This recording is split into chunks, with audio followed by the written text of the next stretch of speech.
Hello and welcome to another episode of Wellness Wednesday Inspiration. My name is Fernanda. I'm here with Dr. Linda Marquez, and we do have a guest today. Very excited about him being with us today. I will let you talk a little bit more about our guest, Dr. Linda. But today's topic, and I want you to keep it in the back of your mind as Dr. Linda's doing the introduction. And I have often asked this question for myself. How would your life change if you were happier? Think about this. How would your life change if you were happier? And I want to leave you with that kind of question resonating in the back of your mind. Start thinking about it a little bit more. And Dr. Linda, how are you doing today? Hello, I'm doing amazing. I'm excited about, you know how I love Wednesdays. You and I get to connect every week on Wednesday, so I always look forward to that. And we always get to chat with some interesting, fun guests. We always have fun. That's what I love about the show. And because we're both students and teachers, we're always learning. And I know we're going to learn a lot today. And last week we talked a lot about joy and, with our podcast or the podcast of Premier Health and Wellness and our website and everything. We're all about, happiness, joy, living life full out and becoming the best version of you. And so we like to just bring people the tools, no more excuses. Let's just do it. So our guest today, he is an author. He's a speaker. He's a coach, and just found out he's also a papa. I always like to call them papas. I don't know. There's just something, it's just a term of endearment, but he's a papa, and I could just tell that he's an awesome papa and how much he loves his little guy. And Vernon Brown, that's his name, Vernon Brown. And, we want to bring him on and because, he's going to share about, what is happiness and how does that kind of entail in other areas of your life, because it really does. The way you do one thing is how you do many other things in your life. And if you're a grump, when you wake up in the morning, you're going to be a grump to everyone else around you and at work. So it's really about, I think happiness is a choice, and we'll let him share and talk about that and, even how we can get his book and become better versions of ourselves. But when I was just kind of researching him, he's really into health and wellness as well. So that's what I really love about him as well. So let's bring him on, Mr. Happy himself, Vernon Brown. What is Hello, going Vernon. on? Hi, how are you all? No pressure from how you all introduced me. No pressure at all. How are you doing today? I'm doing great. What about you all? We are doing phenomenal. Awesome. And really grateful for you to be here in our presence and just sharing a little bit about everything that you do with our audience and really helping us get to maybe a happier state in every aspect of our lives. And thank you for, giving me the space and asking that question. I definitely want to tell you all, thank you for being here, and having me, because I've been doing this for 8 years and everyone thought I was like bonkers for what's a happiness coach? Why do you need that? What's so important? And here we are right now in 2021 and it's like, look front and center. So thank you all, for doing what you do, giving me and many others a chance. Thank you. Thank you. Yeah. Oh my God. Honors. So I'm Vernon. I'm a dad. Slightly a nerd, more nerd than anything, but I'm the owner of What's Your Happy, and it's all about being a happiness coach. It's all about getting people to understand what happiness is. And as I mentioned earlier, I've been doing this for over 8 years, going into my 9th year, and I'm not slowing down, obviously, because this topic is just front and center. But it's about getting people to really understand, one, what happiness is, two, how can they apply it to themselves and explore that and get curious about it. And the third thing is really applying it weekly, daily, so they can really expand and explore versus really just diminishing themselves. And, it's kind of almost a philosophical way of explaining things. But, when it boils down to it, happiness is something that drives all of us, whether we acknowledge it or not. Everything that we're doing in our life is for that purpose. You're always trying to accomplish something to be happy. You're always trying to go after something to make your life better. You're always going after something just for some sort of improvement. And all of it boils down to happiness. And for me, happiness is not just, clap your hands, stomp your feet, but happiness is energy. Clap your hands and stomp your feet is great, but it's energy. So is there a story behind that? There's usually a story behind the story of like how this all came into fruition. Sometimes people have this moment. I mean, I kind of just think like, gosh, this guy has this dazzling smile. He probably was just born with a big old smile on his face, you know? I appreciate you saying that. I can definitely tell you. You know, I say this with so much modesty because you mentioned like the smile. It's, you know, what I look like is not what I've been through. Just like so many of us, right? We kind of look at a person and feel like this is who they are. They've always been this way. But it took, you know, again, like so many others, yourselves included, we have to work hard to get here. I never used to smile for about 20 years. There were no pictures of me smiling, none. You know, I was like the shy kid. I was an awkward kid. I was overweight, by what my family used to tell me. I'm one of three, and I was always called the fat, chubby, stupid one. And life just wasn't very happy. And this story does have a happy ending. But I think when you go through life and how it affected me for 20 years, reading comic books, studying science, studying, so much medical jargon and information, because I grew up in, a big nursing family. My mom's a single mother. And she just really raised us to be educated, really raised us to carry like a certain vernacular about yourself. And that goes over so well with the ladies when you're in like the 7th grade and 8th grade and 9th grade, right? So I really couldn't connect with so many people, which really didn't help to me not smiling. And, a big thing also about me not smiling was I wasn't proud of my smile. I felt like my smile. And before I used to think it was something I was so embarrassed about, but I didn't like my teeth. I just didn't like anything. So I get to that part of that story later. But, for about 18, 19 years, I just felt awkward. I just felt like I wasn't the black sheep in my family who didn't really fit in. And I wanted to do something different, but I didn't know how to get there. And, one of the things I've learned is that the universe has a sense of humor. I graduated when I was 18 years old, high school. And the next thing you know, I'm 5'10". Well, a year and a half later, I grew up 6 inches over summer and I shot up to 6'4". And then I put on like 70 pounds of good muscle, good weight, which kind of showed off in like kind of muscle. And not bragging, but I'm just trying to tell you, 5'10" to 6'4", that means you see this much of my ankles, when I'm 20 years old. And, that's when life really took off for me. And it wasn't because I just kind of sat there and just through osmosis it came to me. It was, I really went after it. I knew I didn't smile a lot. I wasn't the very talkative one. And so I figured, what was the fastest way I can get to know people, but also be able to help? And I just went for the most uncomfortable thing. I was like, I'll become a bartender. So I became a bartender. It's, it was just a blessing. Because the big thing about bartending is not about the drinks. It's not about how fast you can get the drinks or, necessarily making people smile, but it's about how you can say things or notice a person's needs without them ever really saying them. And those years of me being really quiet and watching so much kind of like really supercharged my intuition, and reading so much really supercharges so many different things. If some people, even now, it's not an intelligence thing, it's just access thing. Sometimes we're in a certain place in our lives, we might not have access to certain languages, or maybe we might not have access to even know what's wrong. We just get the sense of something's off. But with bartending, let me tell you something. When people start recognizing that this guy makes me laugh, this guy knows what I want, and not just get your fries or wings or whatever drink, but it's like, man, they're like, hey, what's going on? And then you ask that question again, and people really felt connected and felt, not in a manipulative way, but I really wanted to know. I didn't have any experience with the people. And I did that for, many, many years. I had a great time, met some phenomenal people. And, I was still working on my happy then. And I just got so curious. And I was called a fat, stupid, ugly one growing up. So 20, 25 years old, I'm trying to figure out, I felt still awkward. Sure, I could talk to anybody and I still can, but I wanted to really push things. And so somebody I really respected, at the gym, because I wanted to work on myself, and not only just aesthetics, which is probably number 3 reason, but my family's not very healthy. And that's not picking on anybody, making fun of anybody, but genetics, a big factor. Most of my family's, very unhealthy, and we leave this earth at a very young age because of that. So I wanted to, take control of what I could control of. And this particular person I really respect, he told me that you should really consider being an actor or model. And I'm like, no way. That ain't Vernon. And he stayed on me. He really did. And I would see him often at the gym, and he said, you really should do it. You really should do it. And I'm like, okay. And I thought he was being mean to me, but I finally relented, and I said, what do I do?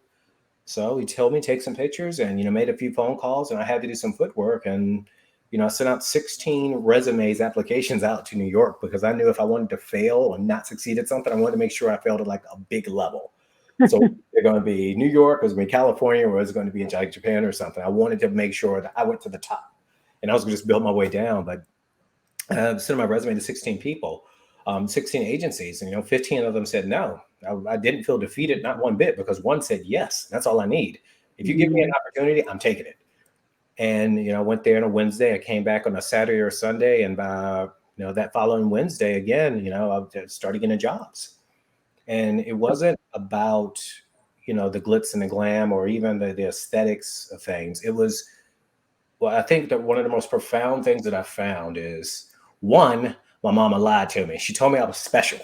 Because if you've ever been to a casting, all right, you will go to a room and everybody will look just like you. All sold, we're 6'4" with these milk dud heads, and I'm like, this is not right, mama. That's epiphany number one.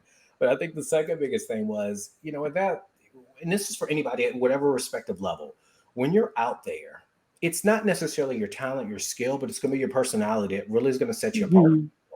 Those other things, they go away. People don't like working with difficult people. People don't like working with people who don't have a sense of humor. And I'm sitting there smiling. I was originally from Virginia, and I'm like, hey, how y'all doing? And I'm just like laughing. I'm just excited. Like I actually made it, right? And so people love that positive. People get it. And I was excited. Even thinking about it makes me smile even more.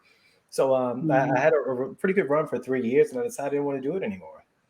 I was full, had great experiences, met some amazing people. It's things I will never take away from this world, never in this life. But, when I got done being full, I could have kept pursuing things, but I didn't have the drive anymore. I'm the guy I mentioned earlier. I'm a nerd. One of the first things I did, when I started doing the whole modeling acting things, I wanted to fix my smile. I wanted to be able to smile and not feel self-conscious. And so that's what I did. I'm like, wow, I continued working on myself, and I kept not looking for what was wrong, but noticing things that stopped me from being who I wanted to be and how I saw myself, not how the world saw me. But, kind of getting past that, I recognized that I got bit with the entrepreneurial bug. And I said that I'd recognize if you're getting a check for $5,000 or $10,000, the person who signed that check probably got a $20,000 or $30,000 check. And I said, this doesn't make any sense to me. So I said, I want to take life by the horns and create what I wanted. And I got with someone who's a lot smarter than me. I'm big on mentors. I'm huge on mentors because they create shortcuts. Mentor taught me. He said that you should consider doing this. And I said, there's no way possible. I don't even like that term, life coach. That's why I'm like, don't ever say that to me. I'm not a life coach. No, I don't know everything about life. That just insinuates a lot of pressure on me. Don't and, another situation, someone who pushed me.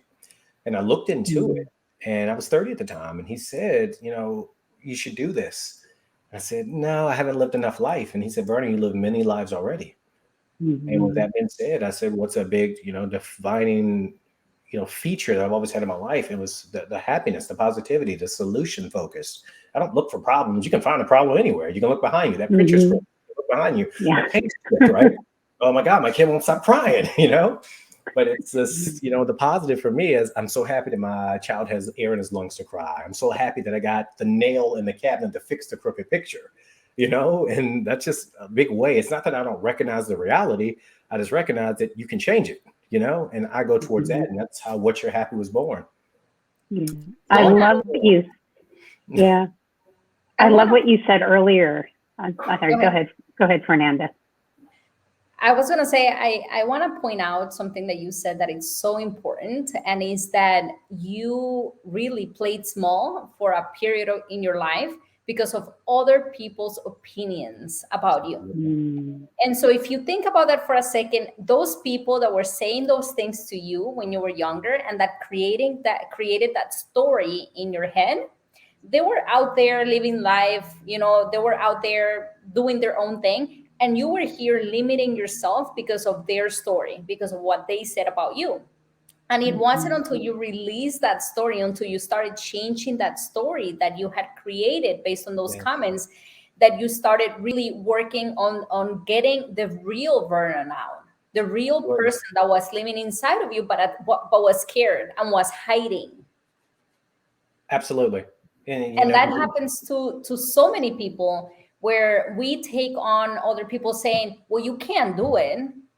You're not smart enough, you're not tall enough, you're not, I don't know, strong enough, whatever. Why would you even waste your time doing that? You're never going to succeed. And we take all of these comments and we internalize them.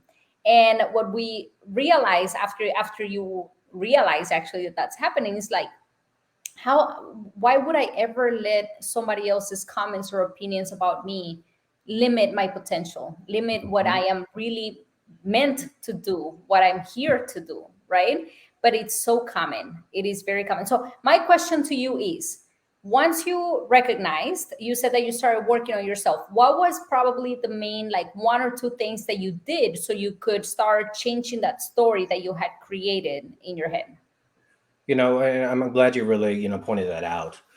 I do want to say that all of us, whether people want to acknowledge this or not, maybe not even aware of it, all of us have that, am I enough in certain things? Am I pretty enough? Am I smart enough? Am I good enough? Am I talented enough? Am I good enough with math? Everybody has that. We all universally can share that. And so for me, that's like a big awakening, right? And so the more I started talking to people, I think that was a big thing for me. Because I'm not talking like, how's the weather? No, I'm talking like, how are you? What's going on in your life? Not that something's wrong, but I wanted to know people. But the more I spent so much time up here, I mentioned I didn't talk a lot. So I'm thinking my thoughts were normal, right? Because when you hear yourself talking all the time, that is normal. But when you start talking with other people and you start recognizing, like, I don't think they recognize how good they are. Or I don't think they recognize how well of a communicator they are. I don't think they recognize how much love you can feel from them. And early on, you had mentioned this, and people would shy away from it, playing small, being humble, which I'm anti being humble. Don't be humble, be bold. Forget all that. They're going to talk about you. Talk about something that's the truth. Be bold. And, I think a big thing for me was I sat back, and it's not that I, thought I was better than anyone. I just recognized that people don't see you for who you are because they don't even know what you bring to the table in many cases. Some people feel a way about how confident you are. Confidence scares people. People will, click you down for being confident. They'll say you're full of yourself, going back to what you said, Fernanda. People will say things, well, don't do that because you're going to make little Jimmy or little Sally feel away. Those things become real to you. And when I started working on myself, and when I say working on myself, it was just questioning what that voice was saying. And I recognized that wasn't my voice. And it wasn't that I thought I was better, but I knew that it had to be some unique value proposition I brought to this world, because why else would I be here? But it took practice, and it took a lot of people pouring into me. And that's why I'm a big believer in pouring into people. The first time you hear something, you don't believe it. You might hesitate, which the hesitation can lead to you being successful in many cases because you don't want to hesitate. But the first time you hear it, you're like, you question. And then you hear it again, you're like, well, maybe. And then that voice might come again, but then people keep saying it and saying it, and all of a sudden it becomes a belief. And that's what happens. Faith and belief comes from hearing, and it really sticks. And I just had some amazing people who poured into me. And so I can't say I did it on my own, because I don't believe in it being a self-made person. I'm not self-made. I'm an amalgam of many persons who've taken the time to acknowledge things about me, or to be able to acknowledge things about themselves that they saw in me. And it's to be bold when you hear those things. Because in many cases, they're true. So I wanted to ask you this. I love what you were saying earlier about happiness is like a feeling. It's a frequency, really. That's what I always say. It's like a frequency. People, it sounds woo-woo, but it's not. But we all give off a vibrational frequency. And you can feel it when someone walks by and you're like, whoa, right. Or like, whoa, who was that type of thing. So, how do you get people to change, as we're talking about mindset and thoughts? To me, our mind and what's playing in our head, they're just commercials, and so it's like, what are the commercials you're playing? Are they commercials that, like you were saying, I don't know if I can do this, I don't want to, sound like I know it all, or you want to come off humble, but you also, what you said is, no, you want to be bold. And it reminds me of this, I think it was from Nelson Mandela and Marianne Williamson, and I'll share this a lot about, when you shine brightly, you give other people permission to shine as well. They can all shine too, because we all are children of God. So just because us playing small in this world it doesn't help anyone when we play to our fullest potential. Absolutely. And it allows other people to play at their fullest potential. So how do you get a person when they come and they're like, okay, I want to work with you. I know that, I have trouble smiling. Nothing's working out in my life. And they're just pouring all the negative. What is one thing that you do that you just, can just like switch with them? Is it like an awareness, or what do you do?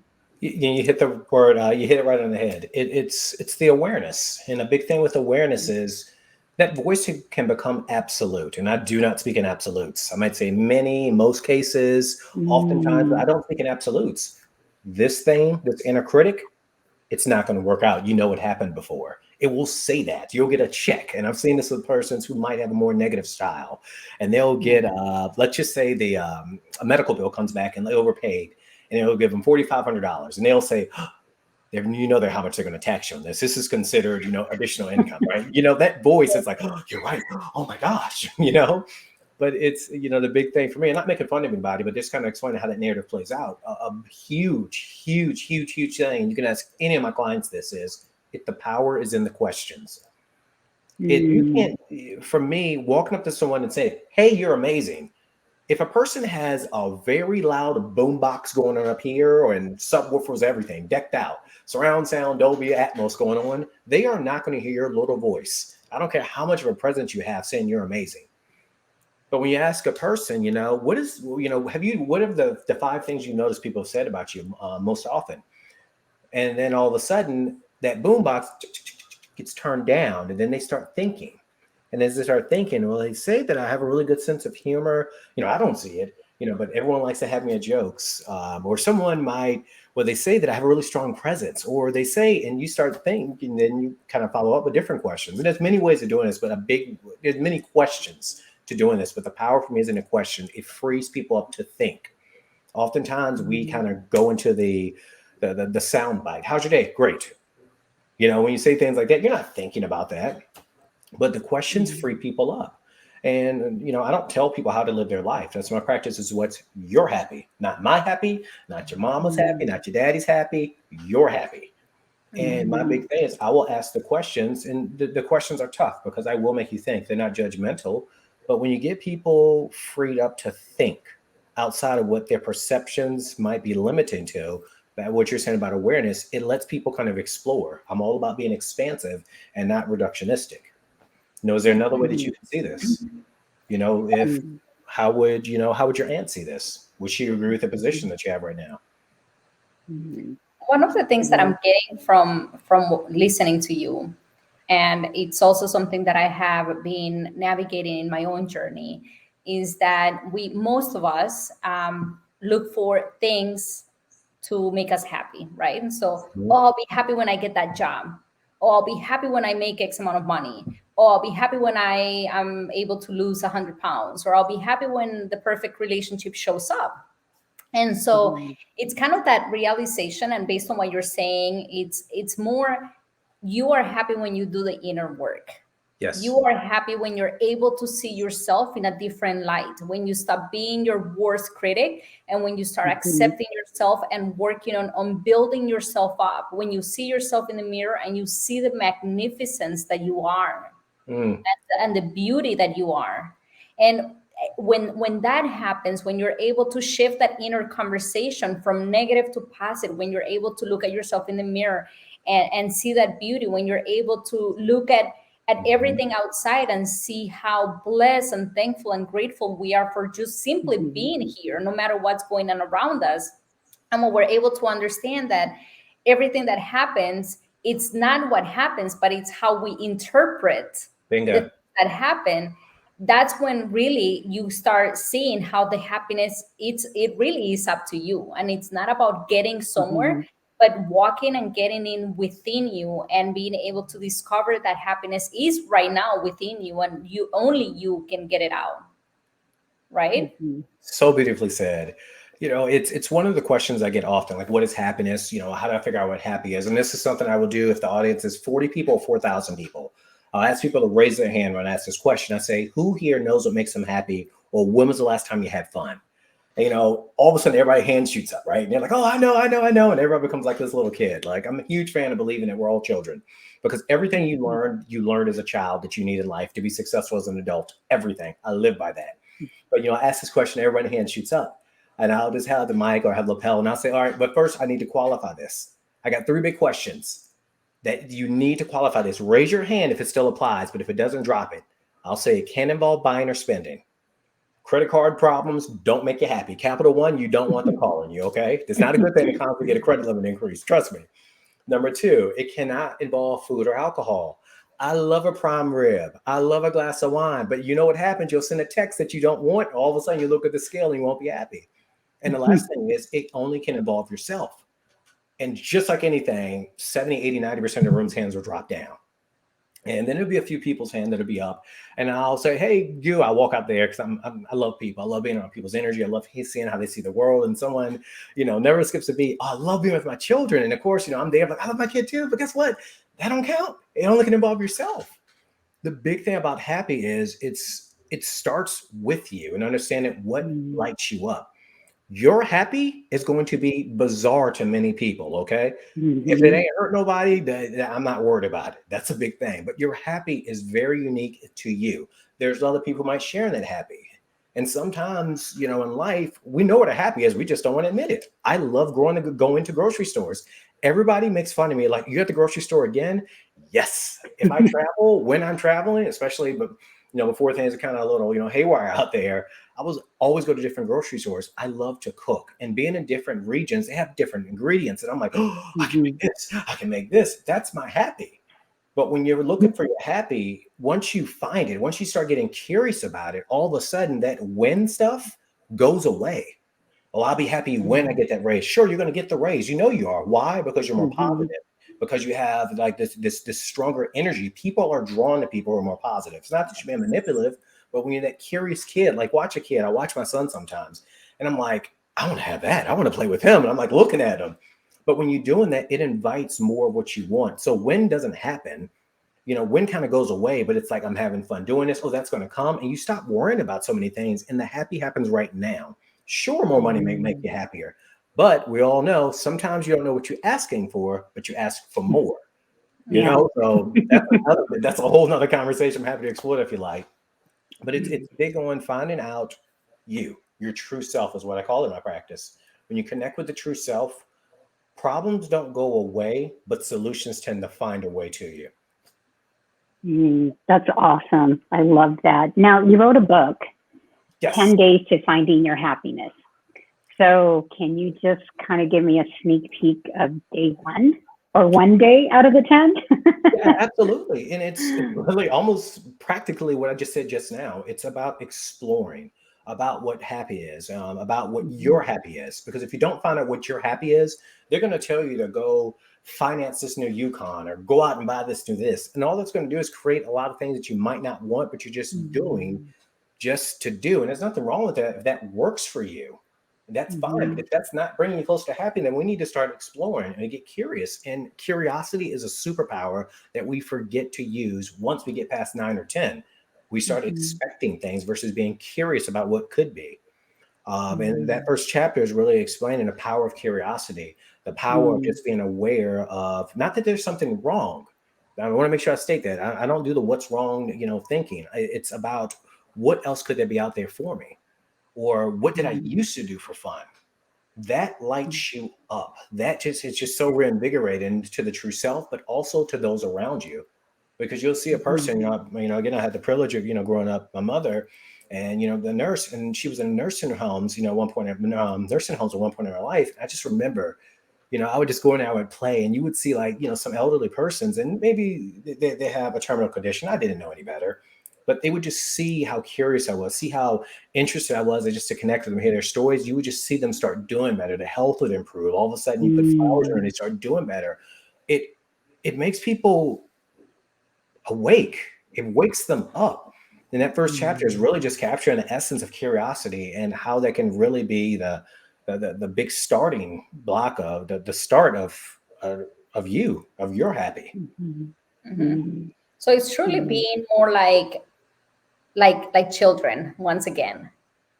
being Yes. curious, not being judgmental towards ourselves or others, enjoying everything as it comes, and really being happy with simply being in the present, right? A kid, it's not thinking about, am I going to be able to play with someone in 2 hours, or is somebody going to like me or not? A 2-year-old is thinking about the present. Is there Right. food? Are there toys? And fun, right? And so it's really becoming more childlike, Yeah. exploring, having fun, and really stop thinking about the negative, and just living in the present. Yeah. Mhm. It takes practice though. It's one of those things, you ask a 2-year-old if they want, my son despises carrots. If you asked him if he likes carrot too, he would tell you no. That's a boundary there. As an adult, we think it's rude to have boundaries. Like boundaries aren't Mhm. rude. Boundaries are letting people know what will and what will not will happen. That's a guideline for people. Take naps. There's such a big power in taking naps. I love naps. Naps are delicious. We get tired. We get cranky. Take a nap. It's not being unproductive. It's being more productive. Just letting people know what's in your mind. I don't like that. Look people in the eye. Make sure that Mhm. you're paying attention to what you're eating. Sure, we always want to eat Snickers and whatever else candy all day long, but guess what? That doesn't help you for nutrition here or here. But there's just a Mhm. lot of things, childlike in the essence of there's so many qualities there. Asking when you don't know. Children Mhm. know they don't know everything. Can you help me? They will have no shame in asking you, can you help me put this 200-piece Lego set together? Trust me, I've been there. And I know you all understand what I'm talking about, of just being able to, not even vulnerability, but the willingness to ask for something that they need. Hmm. Mhm. Yeah. And Beautiful. I think just asking, a lot of times we don't want to ask. We think it's a sign of weakness, not. So I finished reading this book and it's called Ask. It'll call the remainder of the title, but it's with Mark Victor Hansen and his wife. And a lot of it's just about just ask, what do you have to lose? So I've been practicing that a lot. I've been asking for a lot of different things when I'm out and about. And every single time I've asked for something, I've actually gotten something. It was like it's been positive.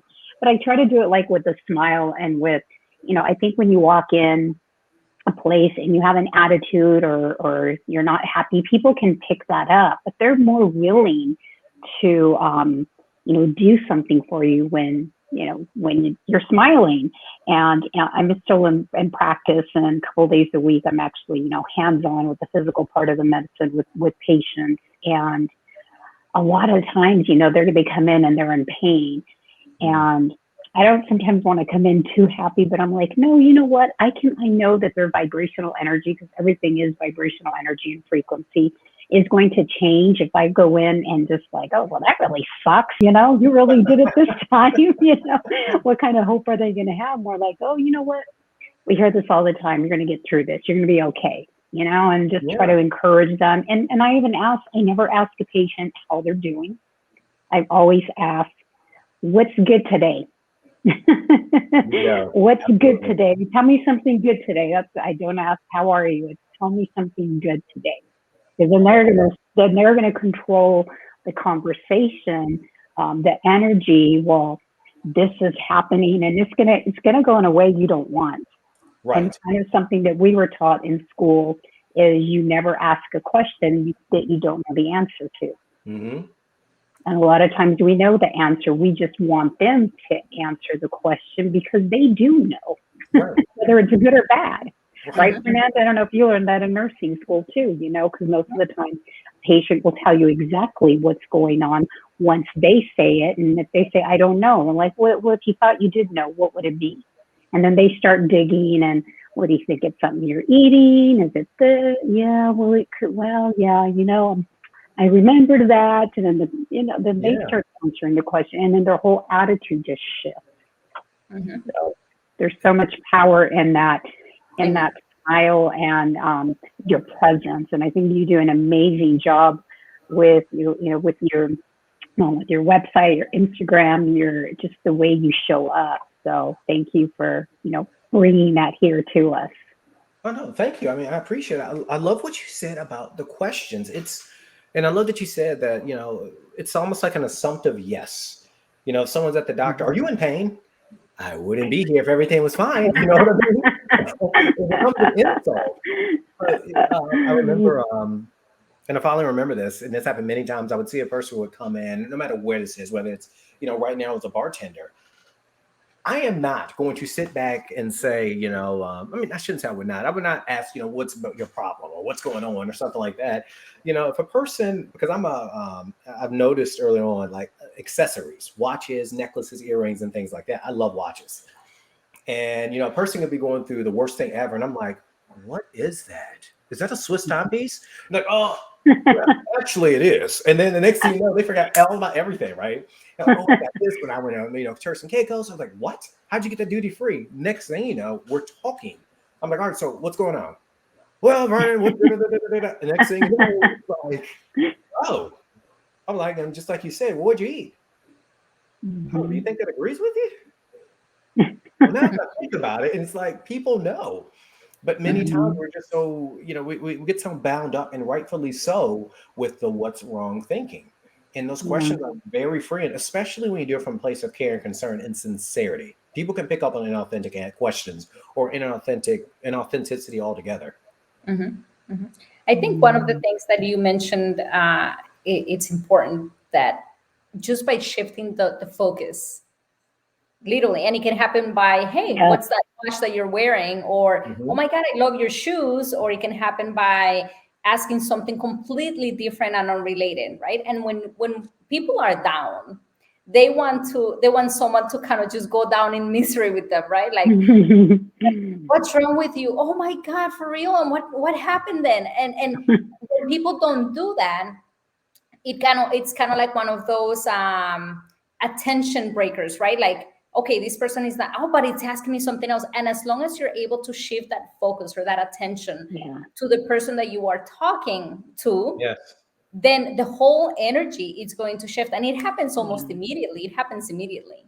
So it's finding that positive thing that you can focus on and you can help this person focus on.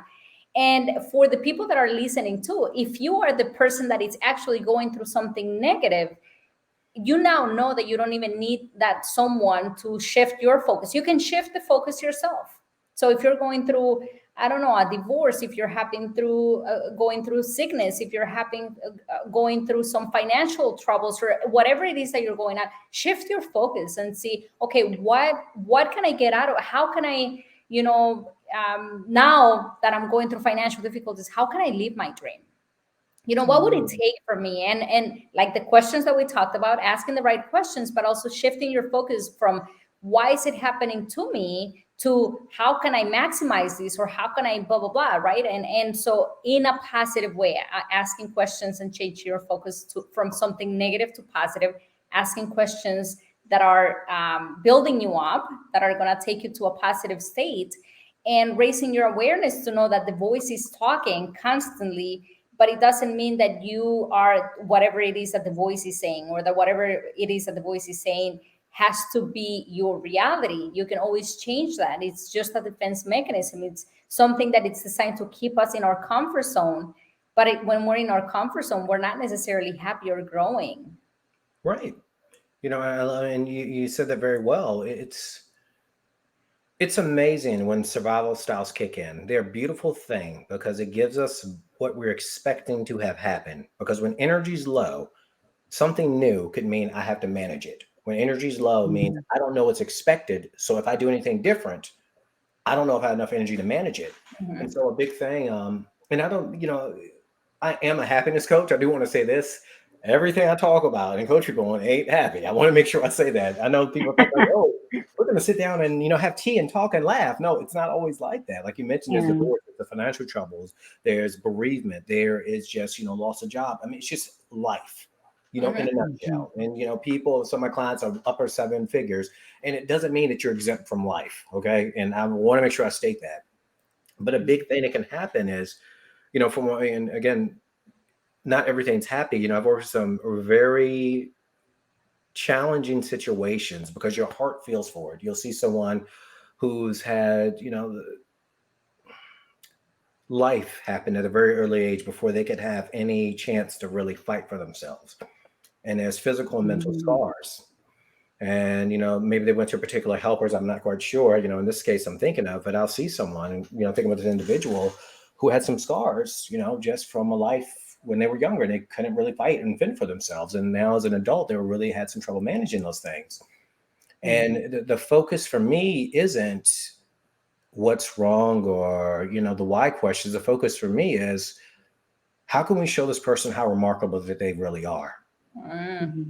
And because you don't see your superpower, you don't. Your superpower often is right in front of you, but you don't see it because you're too busy thinking about what happened, the why questions, or you don't want to acknowledge it because you doubt, and that's fine. Now, for me, my job is to help you unlock those superpowers, and I'm working with a particular individual, and they're talking about their scars on their body, and I'm looking, and this person, I'm like sitting there talking, I'm like, Mr. Client, I'm like, I don't call that a scar. And then, of course, what you're talking about, like I'm big on pattern interruptions. They're like, well, what do you mean it's not a scar? And, I've had the privilege of growing up, I had the gift of long suffering. I know what it's like to be beat with an extension cord. I know what it's like to see your mother raped. I know what it's like to see your sister raped. I've seen all that stuff. And I'm not the dismay to take a focus away from, persons, but I've seen it. I've got the scars on my body. And I'm this person, I'm like, this is a scar. Like, this is a marble, this is a camel. And I'm pointing at stuff. They're like, what? And I'm like, yeah, how do you think I got here? And then all of a sudden, the focus isn't what's wrong, what was me. I shouldn't say what was me, but I can't believe this happened. It's like, how do you think you get tough skin? Like, I truly know I have tough skin. Keep going. Let's talk about this. And it's almost like a scene from like Lethal Weapon 1 or 2. I can't recall it. And scars. And we talked for like 15 minutes about what some things have happened. And the big thing is when people are looking to find a way to repurpose where they've been and decide where they want to go, they're looking for hope. Authentic, sincere hope, not what's wrong, not pity, but to recognize that I can be better in spite of. And I always remind people of the gift of long suffering. I didn't get this intuition because life was easy. I didn't get my intuition because I lack empathy. I got it because my superpowers came at an accelerated rate. Guess what? I'm here now, and now it's all about giving back. But when people get those questions that really help them and get those experiences that they can relate to, and it almost feels like they're a case study, and that they're a person that's seen, felt, and insecure, and recognize that this person really wants to help, that's when you see some amazing shifts happen. People just forget how amazing they are. And when you help people recognize how powerful they are, it's reinvigorating. Like, wow, I survived that. Absolutely. That happened 25 years ago. And you're here right now telling me that you did that. Very articulate, by the way. Where'd you go to school? Well, I went to Brown. Wow. When'd you graduate? It took you 2 years. Wow. That's interesting. Walk me through that. Like, I guess I never thought about it. Well, what's the average time that it takes most people to graduate? 5 years. Got it. Did you ever drop? Oh, you had a scholarship. Like, does that sound remarkable to you? Or does that sound amazing to you? And then it's like people realize that narrative that they have might not be reflective of the reality that they live in.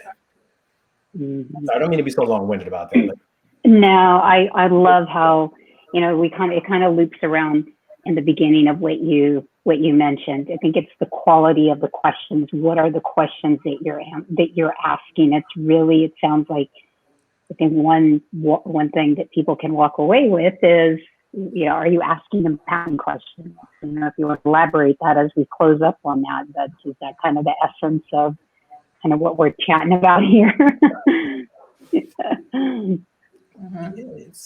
The questions are powerful, not why questions. I'm not the biggest fan of why questions. Why questions take you away from the solution.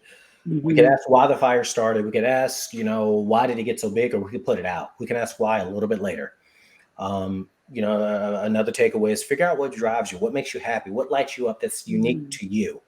Can involve buying or spending, can involve food or alcohol, and it only can involve yourself. And, don't be afraid. Be careful being afraid to share what you're amazing at. Being amazing doesn't mean you're better than. That doesn't. That just means if you put me in a room, I can make everybody laugh. I don't care who they are, where they're from, what they're going through. And you share that. And it's okay if people feel uncomfortable. That's okay. And be a kid. Don't be afraid to be curious. Take naps. Ask questions. Look people in the eye. Be uncomfortable. It's okay to ask for help. You're not asking to help because you're pity. You're asking, help me be stronger. I want to keep the strength that I got. What can we do? That's beautiful. Thank you so much for that. That was very, very beautiful. And for all of our audience, if they want to work with you, if they want to find out more about you, if they want to read your book, anything that has to do with the Happy Coach, how can they find you? You can find me every day, Facebook, on Instagram at, facebook.com, What's Your Happy, and it's happy with an I. We do not spell happy with an I in my practice. And also Instagram.com/What's Your Happy, or also the Happy Meal Diet. And my website is what'syourhappy.com, HAPPI.com.